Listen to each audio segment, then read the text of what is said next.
is my birthday today. In Australia, at least. What? Actually 26. Happy birthday, Naru! It's your birthday, Day. so let's party, everyone. It's your birthday. And the lyrics are not good. On purpose. Yeah. Birthday! So, I guess the way to start. I mean, that's kind of a good way to start. It's Naru's birthday, which is why Naru is here wearing a Sage Hello. costume. I'm Sade. No, you're Naru. Actually, never really. Or am I Sade, though? I don't know. That's a really convincing mascot costume of Sade that you're wearing. Oh, you're Sade? Name all of his dolls. All of the dolls. Damn There it. you go. You guys Checks out. there. Oh, man. Well, I hope you don't mind that we set this whole thing up for you, Naru, that we brought you to this abandoned pizza party animatronic ball pit arcade. No, I love it. I Play place. absolutely love it. Cool. That's great. Did you ever have a Chuck E. Cheese birthday? Does that exist in Australia? No, we don't have a Chuck E. Cheese here. Do you have an analog? Hi guys, my mic has been muted for like 20 minutes. Now that is on theme. I've just been talking and no one's been responding to me. I'm so sorry. Awkward moment when. I've been doing bits and skits over here. He's I'm been not doing even the sure whole when thing. it happened necessarily. Dancing, singing. Can we get a Who's the recap, show? or is it too late now? It was announced that it was Naru's birthday, and I did a whole funny bit where I flung some garbage across the room to make a bunch of noise and shouted birthday. I definitely heard that part, but Yeah, I I heard think after that, you went really Um, silent. I thought you'd been killed by an animatronic. Someone mentioned we were at a pizza place. I was like, pretty sure it's hot dogs. That's true. I'm seeing a lot of hot dogs around. We didn't, come to think of it, but before we start this, by the way, hey gang, this is an interesting preface to say this is an undercooked discussion for a change. We haven't done one of these since The Lighthouse, and we're going to talk about Willy's Wonderland because we all watched it not long ago. And it's actually timely. Like, even Yeah. more timely than when we recorded The Lighthouse. Which was like, what, 6 months? It's like Oh, 6 at months least. between? Yeah. Yeah. At least. Yeah. But the first thing I want to point out, because this has been pointed out, is there wasn't a single pizza in that movie, was there? No. No. No, they said early on it was hot dogs. Yeah, it was hot dogs. 0 out of 10. Kids came and had hot dogs and played games because Look- pizza is TM. Wait, was there ketchup on the hot dog? Ooh, I I don't don't remember. remember. Because I've it's seen been this movie ruled. twice now and I don't remember. Anyone who Wait, says you twice? can't put ketchup on the hot dog is a fucking cop. It has been it has been officially ruled as of the another podcast I listened to called We Got This with Mark and Hal, that their inaugural episode confirmed for all time that you shouldn't put ketchup on a hot dog. I like Yeah, ketchup. well, they're fucking narcs. Yeah. I've been doing it wrong. Hey, I like ketchup on Hey. a hot dog. Here's the rule: put whatever the fuck you want on whatever the fuck you want. Anyone who's upset about pineapple on pizza is fucking weird. Eat Yeah. whatever you like. Yeah. Yeah. Put fire on kids. I mean, That also happens. And that being said, Wait, words mean things, and a hot dog is not a sandwich. are we really gatekeeping food this much today? Please. The Well, reason, we have here's the reason a hot dog is not a sandwich. Pretty apt. Okay, why? Because when I was young and we didn't have hot dog buns, I would take 2 slices of bread, put 2 hot dogs between them, and that is a hot dog sandwich. I think the semantics make sense in that respect. So Yeah. I get it. So Willy's Wonderland. Nara, you saw it twice? Yes. So after we watched it, a bunch of my Australian friends were like, hey, do you want to watch Willy's Wonderland tonight? And I was like, hell yeah. So I watched it twice in the same day. How did you feel about it the second time? And how was it watching with a bunch of drunkards? I mean, Australians, sorry. honestly, because they hadn't seen it and I had, there was a lot more that I got to pick up on. And there was a lot more that I could just be like, yes, I love this. And I know what's coming and I love what's coming. So it was better the second time almost. Nice. I can imagine. That's good. I'm going to provide some background information on Willy's Wonderland. This movie came out on February 12th, 2021, aka less than 2 weeks ago. Again, timely. I'm so proud of us. Yay! Yeah. And it was directed by Kevin Lewis and with a screenplay written by Geo Parsons. And as everybody knows, if you haven't seen the trailer or haven't been on the internet, Sorry about that. You're fine. Really, it stars Nicolas Cage. It basically, I mean, really, all you have to do the way you describe Willy's Wonderland is it's an incredibly low budget movie where Nicolas Cage beats up a bunch of mascots. Yeah. And nothing bad happens to him ever. No. I mean, he does get attacked, but it's never a problem. Yeah, That's a new third. Okay. Yeah, no, that's kind of the point. If you know what you're getting in, if you don't have like huge expectations going into the movie, it's fun. Honestly, if you see it from a lot of fun. When I think about it from a distance, like if I just watched this on my own, knew nothing about it going into it, I think this movie was shit. But like it is a bad movie. But because I knew what I was getting into, it's like, and my expectations were low. I just expected Nicolas Cage to beat the shit out of a bunch of animatronics, and I got to enjoy it with friends. It was a fun ride. You got exactly what it says on the tin. Yeah, you got to watch Nicolas Cage beat up animatronics. That's what I wanted, and I got what I wanted more than in like spades and. So if that's all you want, you're gonna have a good time. Well, it also helps that the viewing experience was good because I was all of us and Sade and Paprika watching it. Yeah. This movie is and I mean this with all the care and love in the world, is a FNAF shitpost. Yes. Yeah, pretty much. But shitposts can be fun. And if you're in on the joke and the context, and if you're not in on any of that, this movie's going to be full of holes and stupid tropes, and it's going to be just like nonsensical and stupid. But if you go in knowing what you're going into, it's very, very fun. Yeah. I will say it's interesting because I feel like the reason why people are jumping on it is because of Five Nights at Freddy's, and like I know people are like, well, has it phased out or has that like craze phased out? Oh God, no! It just if you talk to teenagers, they fucking love it. They still are obsessed with it. Well, let's see. So weird. The trailer for the VR game just released today. So it's still at a height of popularity. I mean, I will say, my housemate is a teacher with children, and she often comes home and goes, "So the kids played Freddy Fazbear today and murdered each other." So even like a 6-year-old is still very much into Five Nights at Freddy's. To be fair, I've heard Kayla and I, where we live fairly close to a preschool. And so when the kids are outside playing, we hear them from our place sometimes. And I've heard kids, yell things about Nightmare Freddy. These are very small kids or whatever. But I've also heard I'm Sonic.exe. He's like Sonic, but bloody. Oh my God. Really? Yeah. That kid wins. And these kids are like, 5? I want to buy that kid beer. That is amazing. I love that. Yeah, I figured I'd share that. That was a while ago, but then again, these are also it's great because you'll hear so many things out of context. I remember one time something fell down, and I actually heard one kid just go, "Oh shit! Oh shit! Oh shit!" Long pause.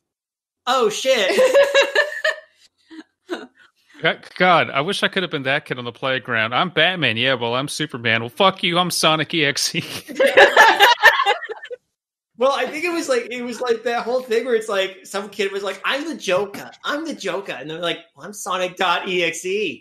Like Sonic but bloody, and I can teleport." That is awesome. I love that. I remember hearing that too, and we were looking at each other like, "Oh my God." That kid is officially iconic. Yeah. I mean, say what you want about Sonic.exe, and we have, but A lot. It's kind of okay. Thank you, but and we'll leave it at that.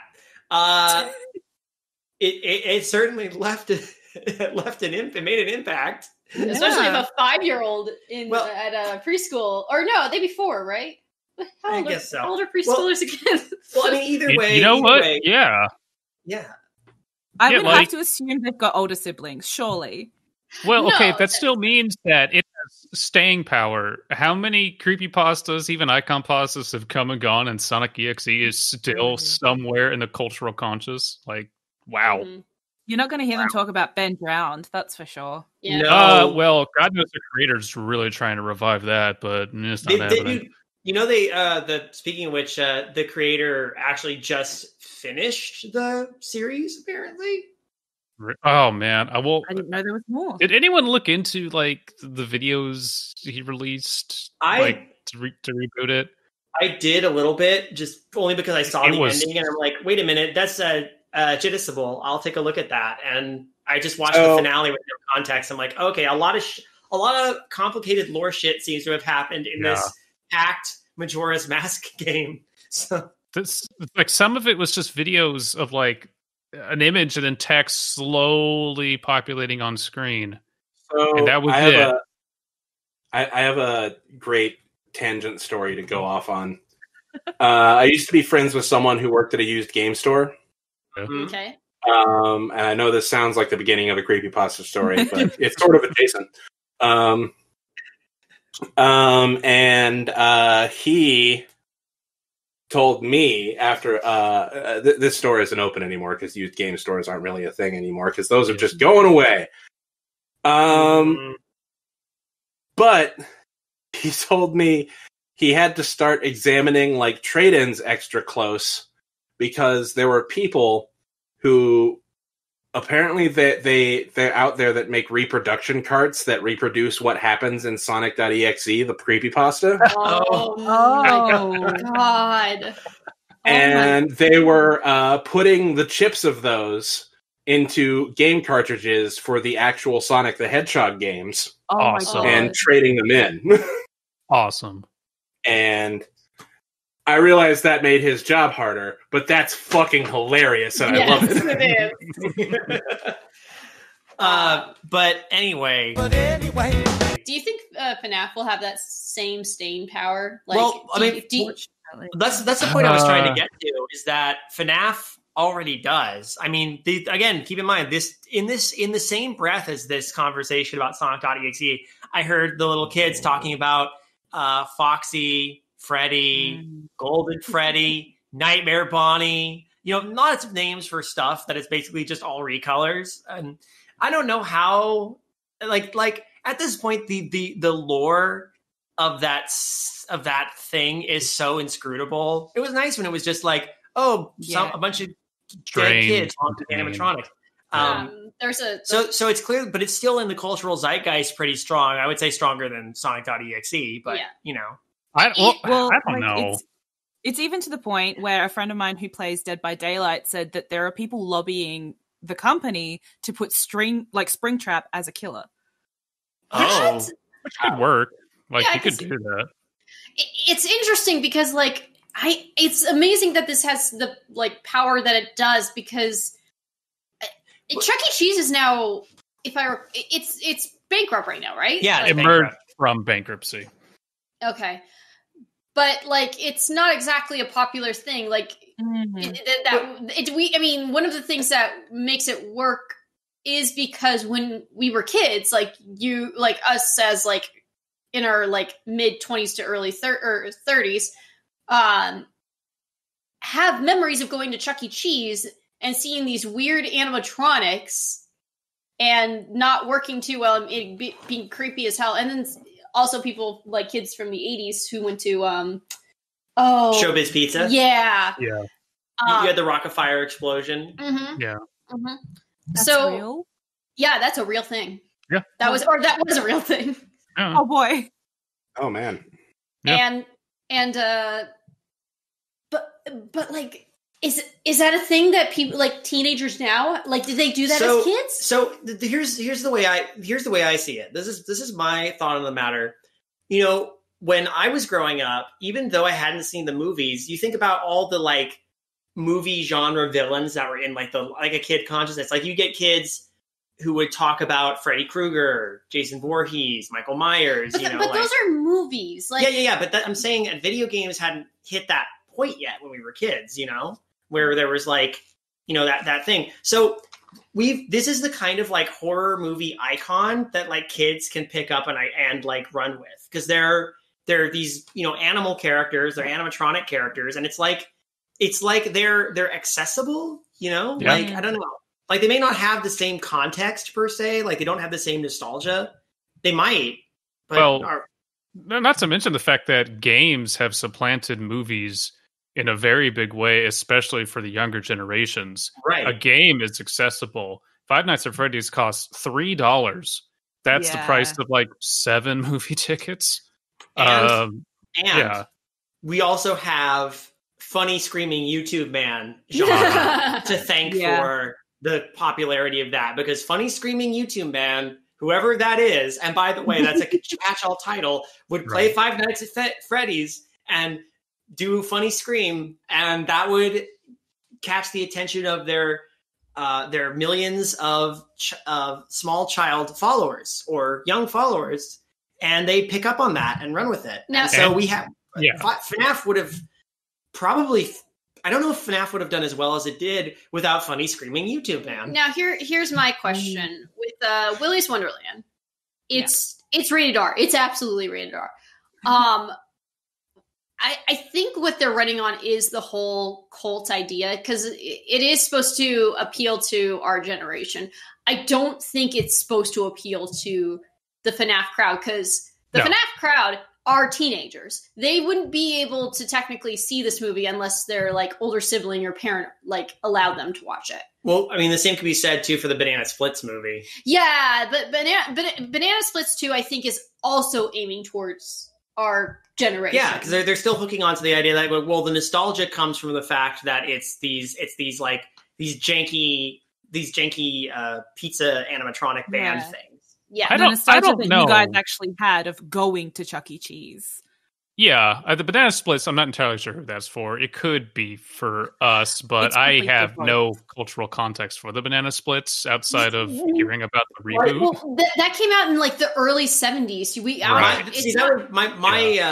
Mom. My whole frame of reference for the Banana Splits is it was the show that came on while I was falling asleep and Cartoon Network was on.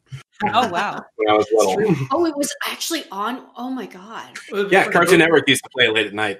Pre-Adult Swim. I didn't even know about this until this movie got announced. I knew about Sid and Marty Krofft. I knew about H&R Puppet stuff. I never heard of. I knew about the Banana Splits because my mom watched the Banana Splits. Oh really? Yeah, my mom was in the right. The theme song is pretty permanently ingrained into my brain, but well, I mean, like, there's a real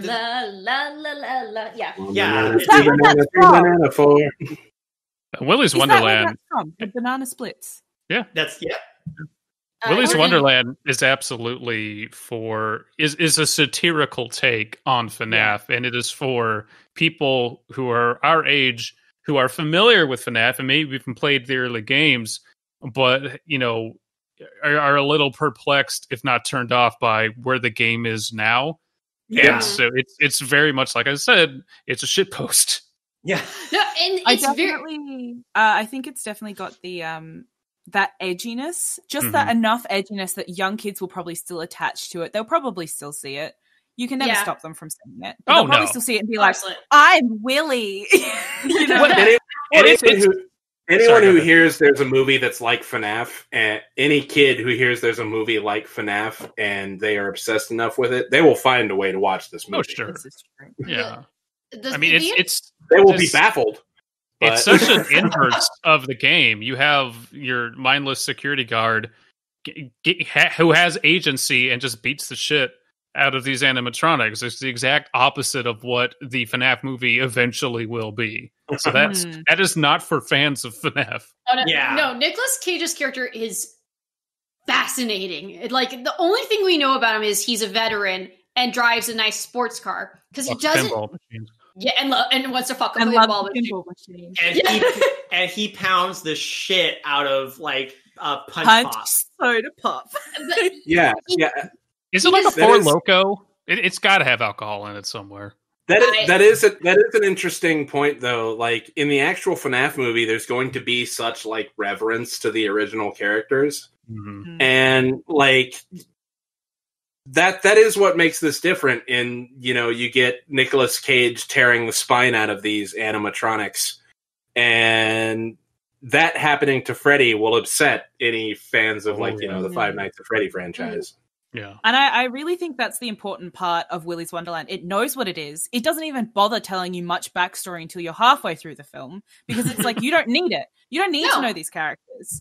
You just need to know where you are, what's going to happen, and you get to enjoy it. Which makes me wonder why they bothered with all the ancillary characters at all.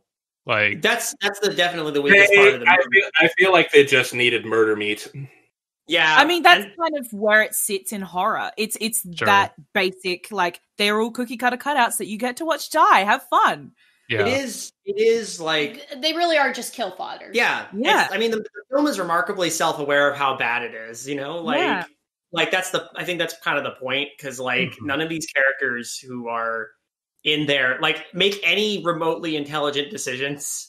No. And I mean, the fact that two of the characters straight up have sex after. Now, I don't remember. Naru, maybe you can recall. Did they go to fuck in the super surprise party room after one of their happy fun time room?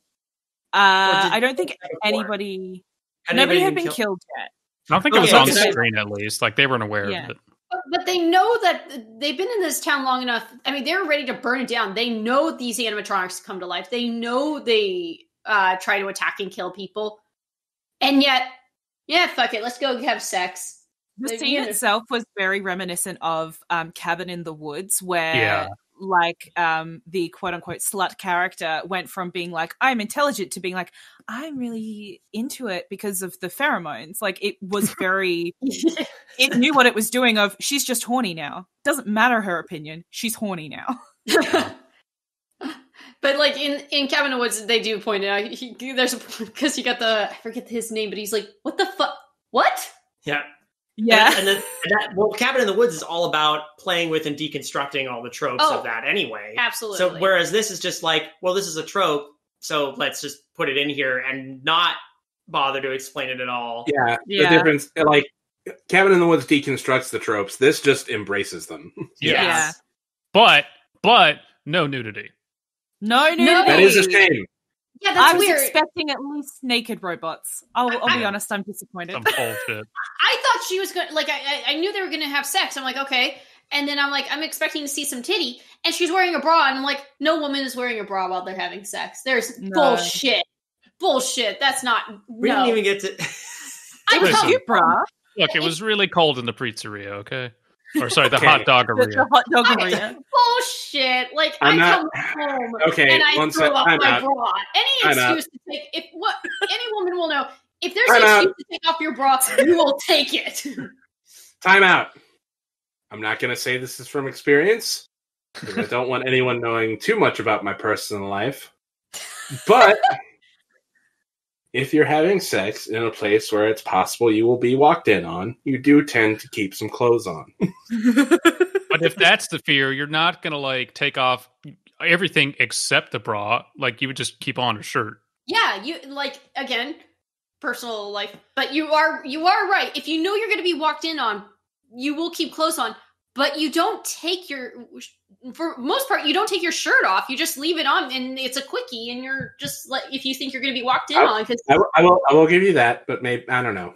You're also not going to go into a big open room. You're going to find it was R18. So, like, yeah, you expect it to be kind of, I guess maybe this is like the bloodlust of horror. You expect titties. That's just again, kind of... we're talking about embracing tropes, and that's a really big trope. Is titties. It's also what I said earlier is not an effective method, just so everyone is out there is aware of it. Fair enough. Not advice. This is not Alan's Advice Corner. This is welcome to Alan's Advice Corner. It's like you're thinking like, if I just keep my pants around my ankles, I can pull them up again real quick. You're gonna. If someone walks in, you're gonna stumble and your dick's gonna. Oh yeah, yep. Yeah, so you don't do that in an open room. You do it in a supply closet where hopefully no one hears you. And Mind you, they were on the slide as well. Or if you're like 17 and you're in high school, you do it in the props closet of the theater department. Oh my god! For example, or if you don't have enough time, or then just there's other methods besides just full on intercourse. Blowies exist. She so wasn't into it either. I'll be honest, she so wasn't. Kids, you should all be fucking each other. Is the point of this podcast? Yeah. Kids, so play it safe. Although she wanted it, but she was not into it. I do gotta give props. At least there's that creepy point where a fucking alligator mascot is watching him, and he actually has the eyes that are like Yeah. That was awesome. Well, like that's the thing, isn't it? The mascots are serial killers that are transferred into the robots. So technically, they're not even just serial killers; they're child killers. This guy probably is getting his rocks off to it. They're kids. He's probably like, he's probably sitting there going, "Wow, they're making this insanely easy for me." Yeah, yeah. It's like he's just sitting there. He's less squinting with like he's staring hard, and more like just really. Really? Yeah. Can we talk about Nicolas Cage and just him? Like, obviously, our favorite. Well, I'm not going to speak for all of us. My favorite Nicolas Cage movies of the recent years are the ones where he just hams it up. And in this one, he hams it up so much at every opportunity, whether it's getting out of a car, looking at a sign, playing pinball. And he has no lines, and who knows if that was part of the script or he wanted it that way. I do have a confession regarding this film. Go ahead. I am an unironic Nicolas Cage fan. Mm-hmm.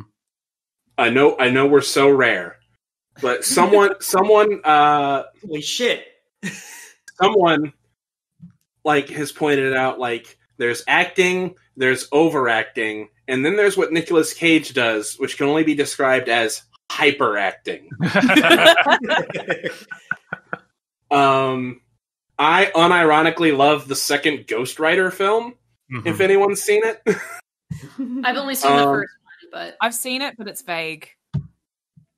I go back and rewatch that. Just the directors of the second Ghost Rider film were also the same guys who did the oh fuck, why am I blanking on this? Jason Statham 2 movies. Crank? Right, yes. Yeah. It was the guys who did the Crank movies, and they are the most balls to the wall action directors of all time. I also love both Crank movies, by the way. Yeah. And I love Mandy, for example, which Mandy is amazing. Yeah. And it has the breadth of Nicolas Cage's acting in it, because he's some places he's playing it serious, other places he's doing his crazy eyes and staring at the camera. You get the whole smorgasbord of Cage acting there. He runs the gamut, and you get all of Nicolas Cage. The thing is, there's people you watch and you're like, oh no, they're clearly a bad actor. I don't think Nicolas Cage is a bad actor. He actually is a very good actor. I think he is entirely. Go ahead. I think he's entirely aware of what he's doing. Yes. Yeah. Mm-hmm. And back to my original, I unironically think Face Off is a good movie. Oh, Face Off is kind of fun. I fucking love that movie. But the point I was trying to get to is this is a weirdly understated role for him. Yeah. Yeah.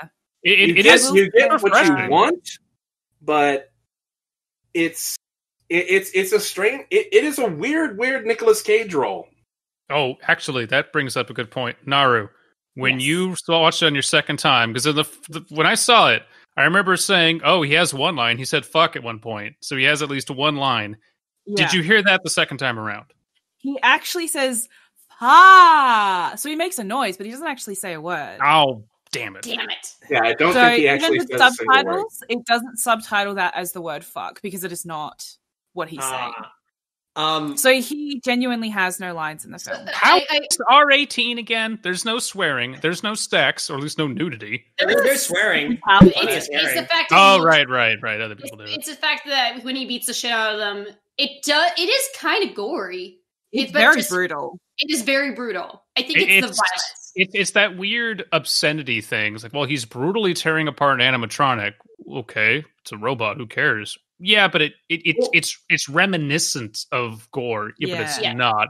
It's a weird gray area. We don't even get the kills when the people are killed in the movie. It's not over the top or you know. It's like it's violent, but even I've seen way worse in other movies. Which brings up another interesting question. So this movie, which is a subversion of what the FNAF movie is going to be, what is that movie going to do for horror that isn't just being stalked by animatronics? Yeah, will there be jump scares and will it be gory?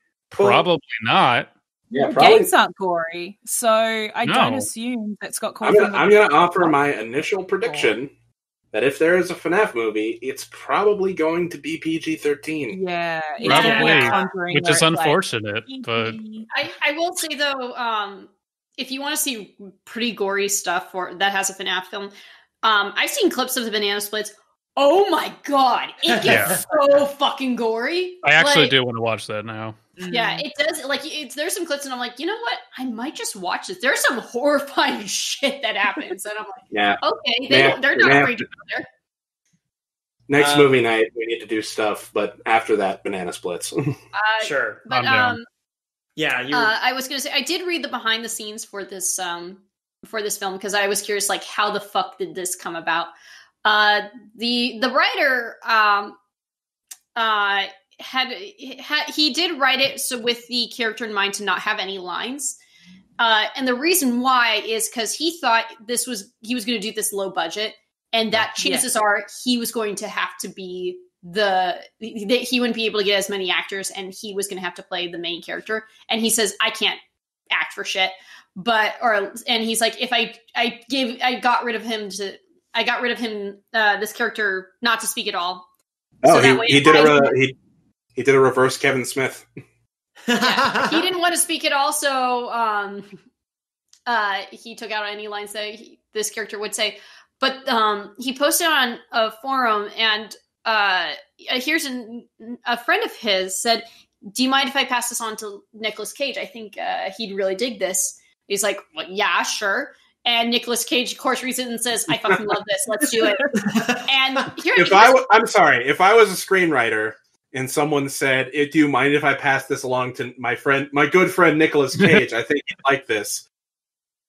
I would say there is no measurement of time for like how fast I would say yes to that.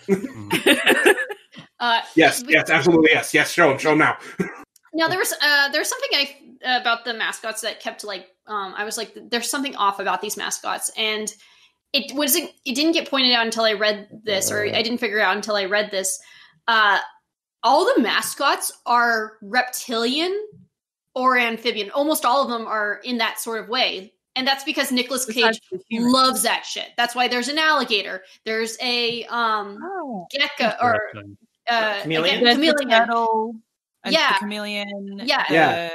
Nicolas Cage also owned a T-Rex skull until someone told him he wasn't allowed to.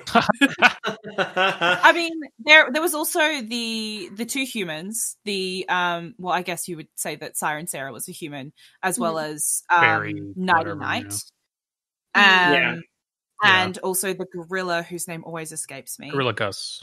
Gorilla Gus, was it? Or Gus Gorilla, whatever. And of course, Willy, who is a weasel. Yeah. There was the ostrich.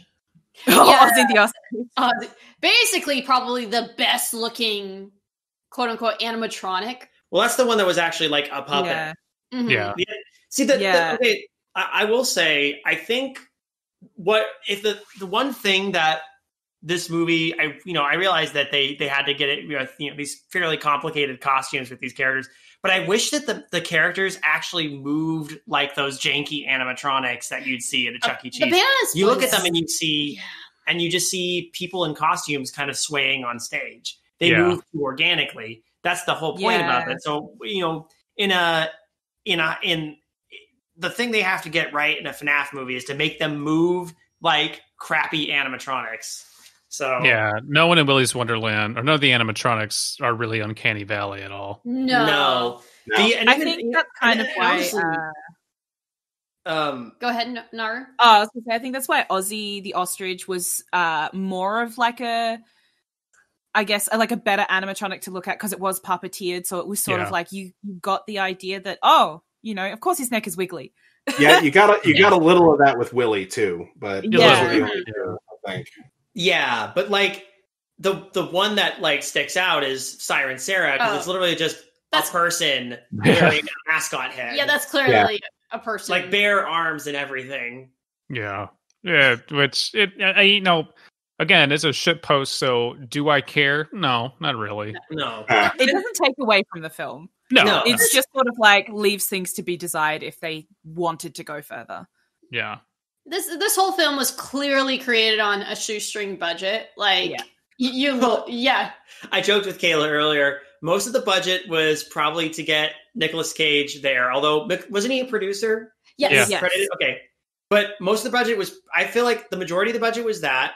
At like half of it was having him involved. The other half was split two ways: making the animatronics and getting the rights to use Freebird. Yeah. That was weird. Yeah. I will say though that it was $5 million. And when you look at the set design and the costumes and all of that, you can see that they put it in the right places. Yeah. Because like even the set design, it does, like at least inside, it does look like those things are meant to be there. They're not just like pulled from random locations. All the chairs look Siri, the same. how much did the room cost to make?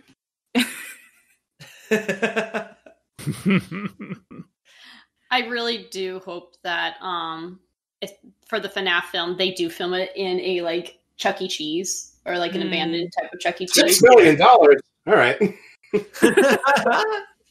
I actually, Kayla, you brought up a point earlier. I think it might be good to clarify, because you said that one of the context clues we get is that Nicolas Cage's character might be a veteran.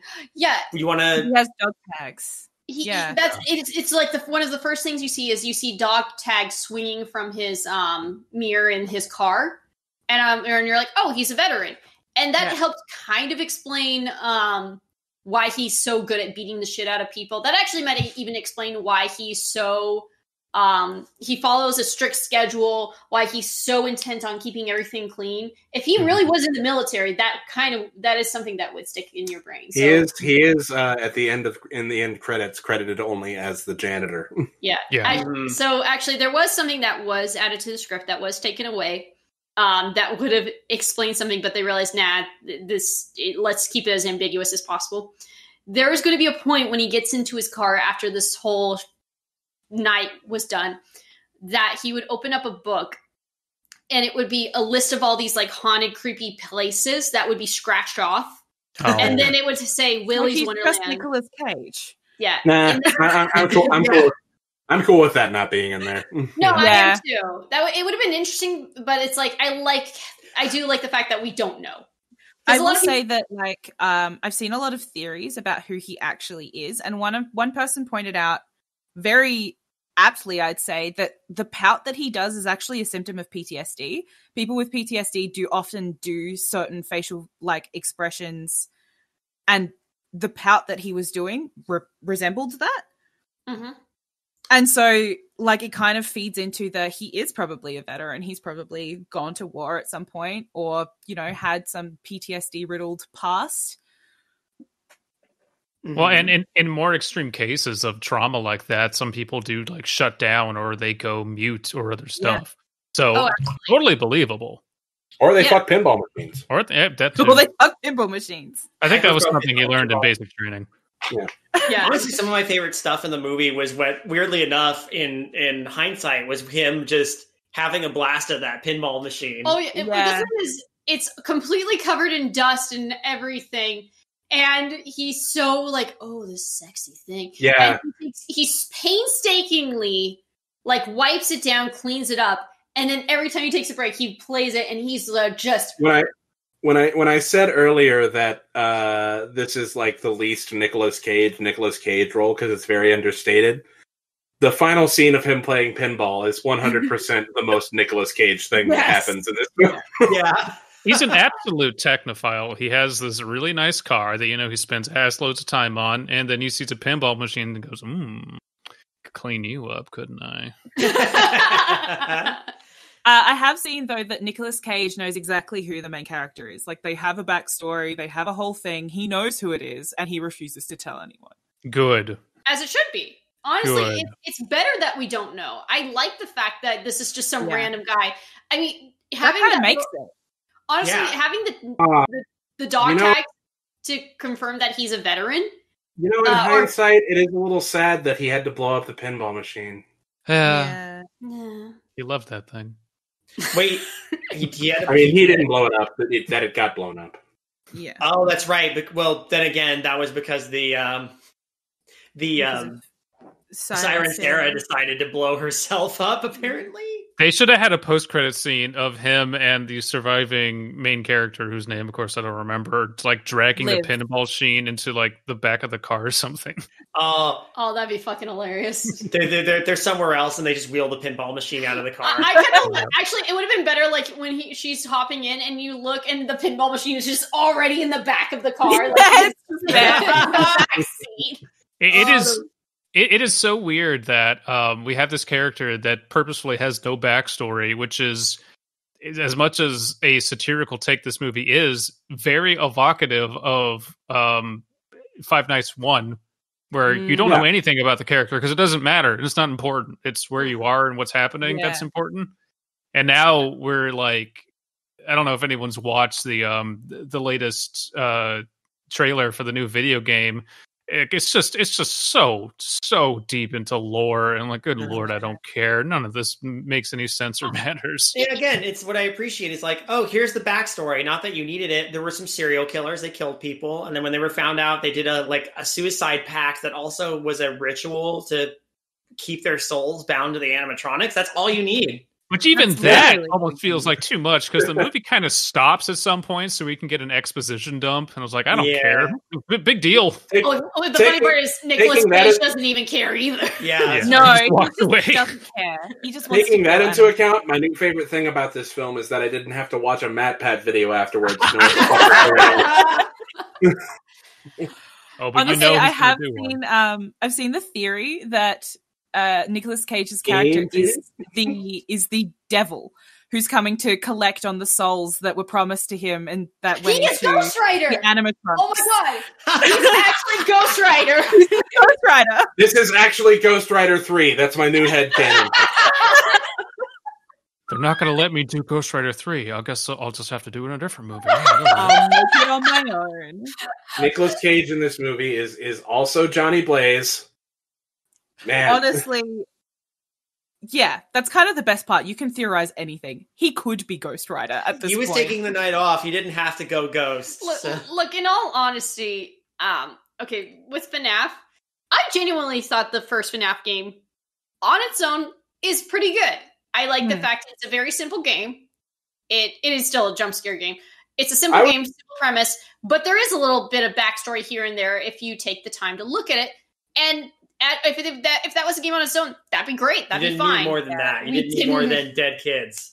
I'm a firm believer that 1 through 3 is a very solid trilogy, and Scott Cawthon should have just stopped it there, because it has a very nice ending of, oh, now everything's abandoned, but psych, there's still stuff. All right, okay, the whole thing burned down. Bye. Yeah. The whole reason for the creation of the game had me rooting for Scott Cawthon from the start. Mm-hmm. Because if anyone doesn't know, everything he did before this were like Christian educational games. Bad. And all of the reviews of the games were like, the characters you make look terrifying. Like, they're supposed to be for kids, but they're terrifying. So when he made Five Nights at Freddy's, he like took that to heart and was like, okay, I'll just take these characters and put them in a horror game. And much like this movie and the first one, in FNAF 1, it's so low budget. Everything, like all the horror soundscapes and the way you're given information, everything is so like just cheap and easy, but effective in the way it feeds it to you. Yeah, you can find all the sound effects used, and I did look this up in FNAF 1 in like different sort of public archives, like freesound.org probably has all of them. Yeah, like the screams and the laughs are just like pitch shifted, and even you can find a sample of that music box clip that plays right before Freddy kills you. But all of that it's ingrained in everyone's memory if you ever ask about like the first game, and it's all incredibly effective. And then it just got way too big for its britches. And as much as this movie is a shitpost, like it's oddly reflective of the first one in what made it work. And it's making fun of it, but I hope, and this is my hope, that because Willy's Wonderland is actually getting some traction right now, and they're calling it a cult classic, and a new cult hit. A bit early to say that. I say so. But I'm scared. I hope they don't think, oh, this is doing well, let's do a sequel, and then it's already been confirmed. If they said it did well, that they're doing a sequel, yeah. I just hope they know their limit, because there's only... They could do a sequel and hit it out of the park, and then just be like, we're done. Yeah. And I hope that. And I hope they do that. That'd be great. They could just have, like, I could see a hypothetical sequel being the janitor and Liv going to another branch of Can we not have Liv? Can we not? I don't care about Liv at all. Yeah, I don't either. But all the other human characters were a distraction. Yes. I liked all of the other human characters specifically for their purpose. To watch the animatronics get some carnage. Yeah. Liv herself was annoying. She didn't really get any kind of like, I'm a human being. She was just, I'm in your face and I want to help you and I'm going to do this. And now we're friends. We were told a lot of why we should care about her and not really shown. Yeah. There's a lot of plays to emotion. I was abandoned as a kid. And the sheriff is my adoptive mother and she's really mean. And it's like, okay, cool. But I liked the line she had where she was like, oh, that's good. We're getting to know each other, really sarcastically, because obviously the janitor doesn't talk. Right. And like that was a really good moment. But that was the only moment. Yeah. And she lives anyway, so it's like, okay, whatever. Yeah, because her name is Liv. So she lives. The weird part, though, like there's some... I mean, this movie has a lot of flaws. Again, it's a bad... It's not from a distance. It's like I said, I stick by my guns. It's not a good movie. It's a fun movie. Yes. Yeah. I had fun watching it. But her whole relationship with the sheriff is weird because she was so young and she was adopted by her and she was raised by her, but they don't act like a parent and a child or like someone who raised you. And I mean, there's already a whole lot of issues with the fact, like, why does this town try to sacrifice this guy? If in all honesty, if it would have been just, the town is just sacrificing him, done, instead of just going in and like over and over and over, I wouldn't question it as much. Well, I do appreciate the fact that they did kind of explain that the animatronics weren't just bound to the restaurant. They actually left and wandered town and killed people. Mm-hmm. Like a lot of the time, the explanations are really bad in terms of like, how do Freddy and stuff, why don't they just leave? Why aren't they killing other people? Mm-hmm. The fact that they specifically said, we tried to ignore them and they came out and they came after us, so we had to sacrifice people to make sure they didn't kill anybody else. Just blow them up.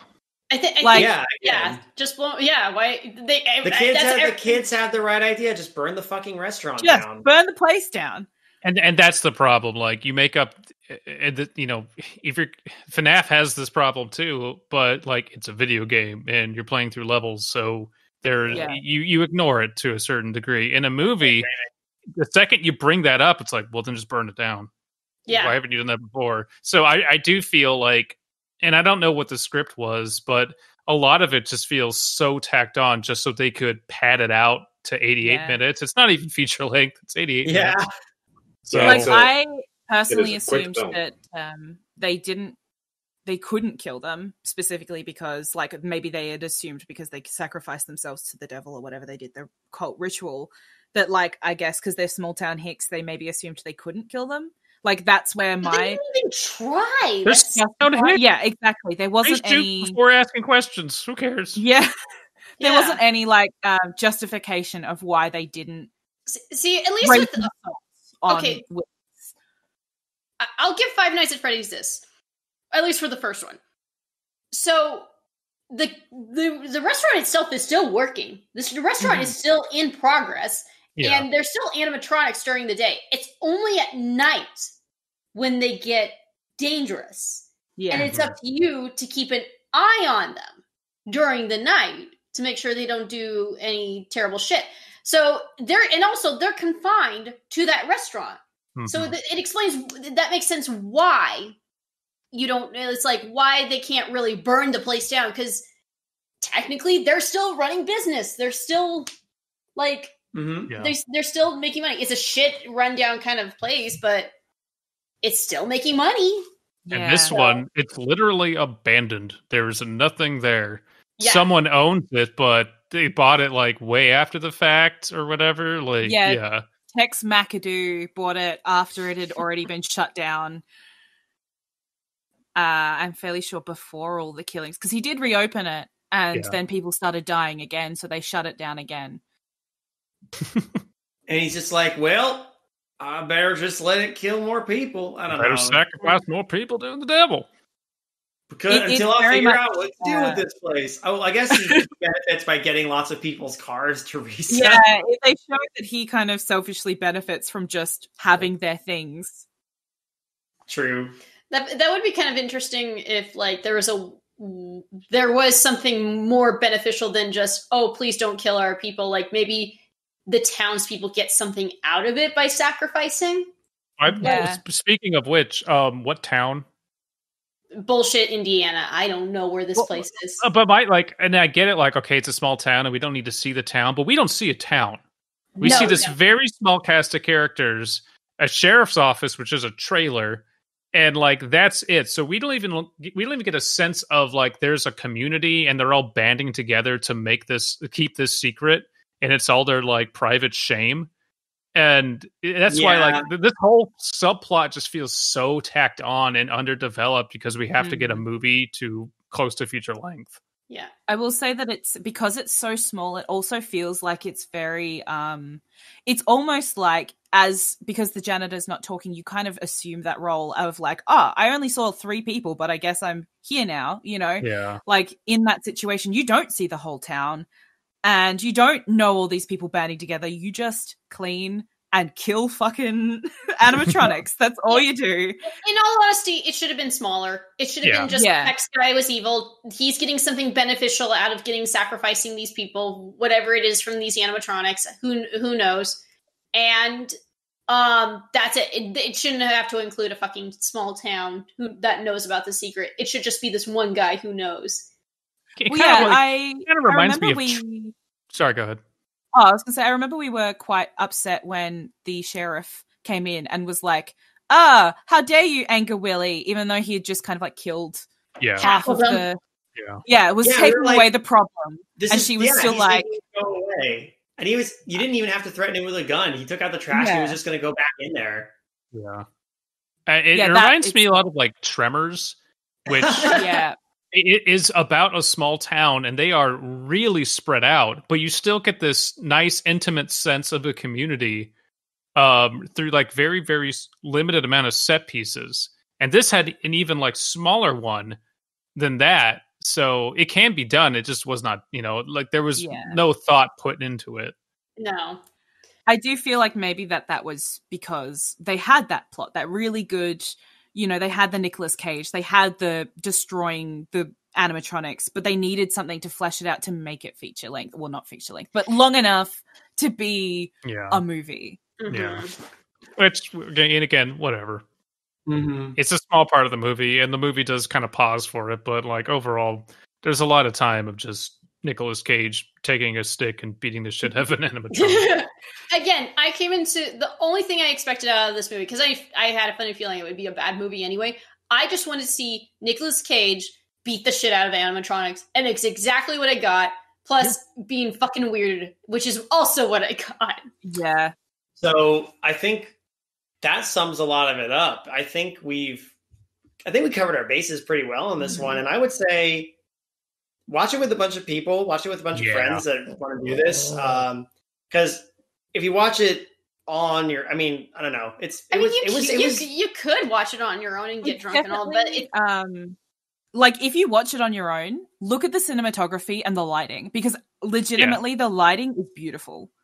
In those night scenes, like outside, like some of the lighting is just gorgeous, and the way that they filmed the film is quite nice, actually. I listened to the music. I actually listened to the music soundtrack. Is so good. I listened to the soundtrack outside of this, and it's got some bangers in there. Like the guy who made that really like worked at it, made this music, not just like ambient music and action music, but Willy's Wonderland diegetic music for the Hot Doggeria, which, this only had a $5 million budget, but I think everyone who worked on it gave a shit, which is always nice to see, and it does show. Okay. I recently brought back Alan Recommends. Okay. And I have an Alan Recommends that is pertinent to this episode. Perfect. Ooh. Go for it. Okay. Here we go. Matchstick Men. The Rock. Peggy Sue Got Married. Adaptation.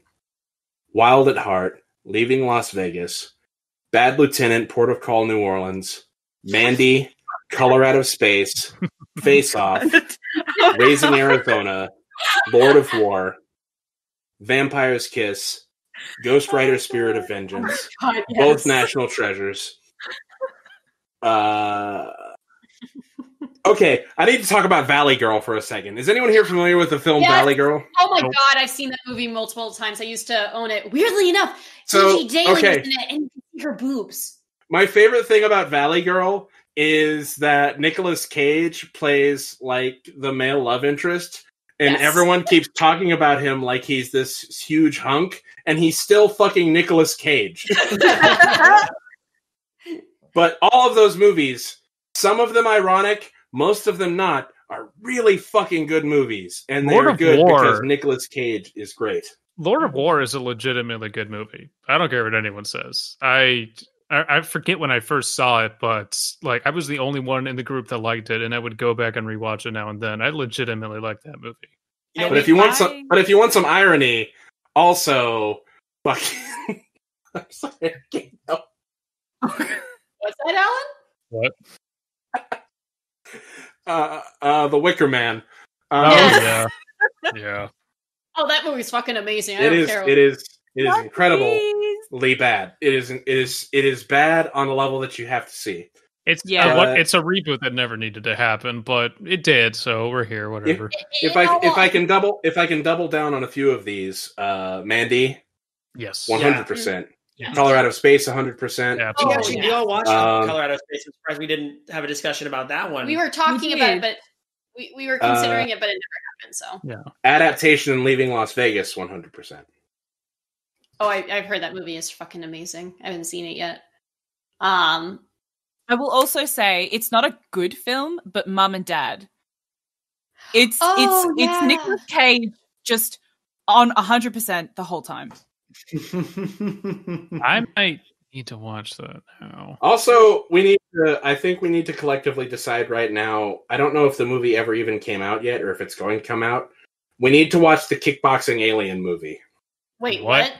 What? So Nicolas Cage. What? Let me. I'm sorry to spring this on you in the middle of our show. Wait. Did we mention Con Air?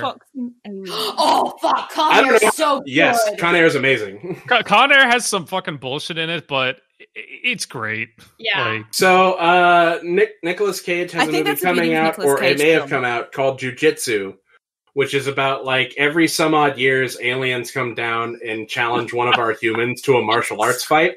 Excuse me? Oh my god. It's Space Jam, but karate and jiu-jitsu. I'm down for this. I'm looking it up right now.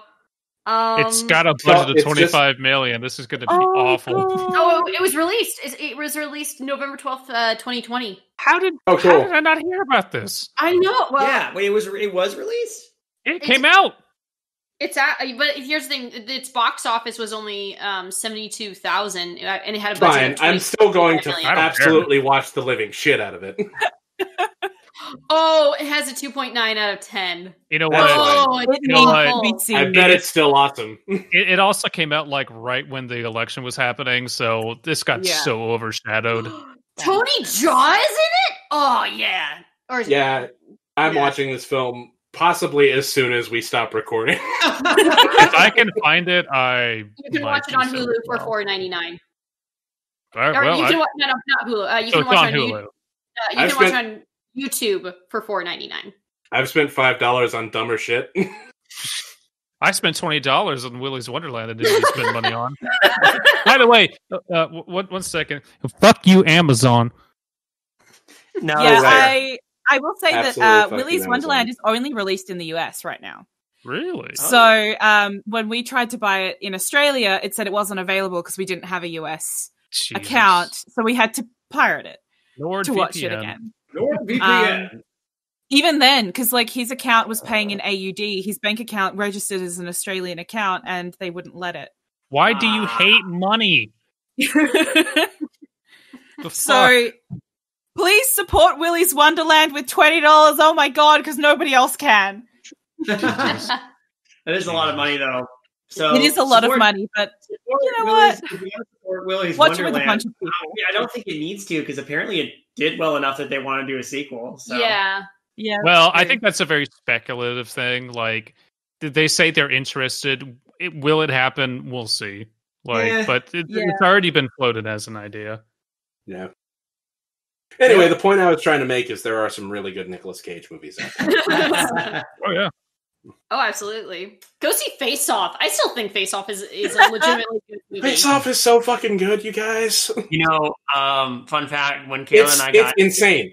Face Off is such a fucking insane film. When Kayla and I got married, we found out the venue we got married in was used in Face Off for, I'm not sure which scene specifically. It's the church one. It was turned into a church, the church scene. Yeah. Because it's... So we got married where they shot Face Off. So, Hell guys, your wedding is bullshit now. Why? Because now my favorite memory of your wedding is that I got to be in one of the buildings Face Off was filmed. My favorite memory is the fact that I got to walk from the parking lot to the venue in a kilt, and then a bunch of beachgoers were staring at me, and that was fun. My favorite memory not only is did you do that, we then had to go get cash from an ATM at another hotel. So we could get alcohol. Oh my god. That was great. That bartender must have been so happy. Oh yeah, he loved us. Oh, we went up many good time. I hope. The photos did look great. Abysme looked quality in the kilt. Oh, thank you. Abysme always looks quality, but especially in a kilt. Yes. Of the many problems with being in lockdown is I've had no formal events where I can go, oh, it's formal? Kilt time. And I get lured that over Paprika because initially she hated the idea, and I was like, whatever, I'm going to wear it more than your friggin' wedding dress, so I don't give a shit. I was super drunk and had no filter when we first did our like real in real life meetup, and I'm pretty sure I said out loud, "Why did no one tell me Abysme was handsome?" That was the same night we drank cheek to cheek. I forget what we drank. Yes, we did do. It was scotch. Yeah, it was awesome. I can't. I want to fly Naru over here at some point and drag her through the bullshit. Yes. Someday we will be able to see each other again. Anyway, fucking Willy's Wonderland and shit. It was a good movie. Yeah, go watch it. It was cool. I demand that when I come over there, we all go to Chuck E. Cheese and we just beat on some animatronics. Oh, I wanted to touch on this real quick. If I could get a little stand up on you guys. Has anyone seen that Chuck E. Cheese's delivers on like Uber Eats and DoorDash? Oh my God. Yeah. What? Like, I can't imagine a sadder thing than that. There's okay. Getting delivery pizza from Chuck E. Cheese's is like paying to have the DJ at a strip club send you a playlist of the music he made. Yes.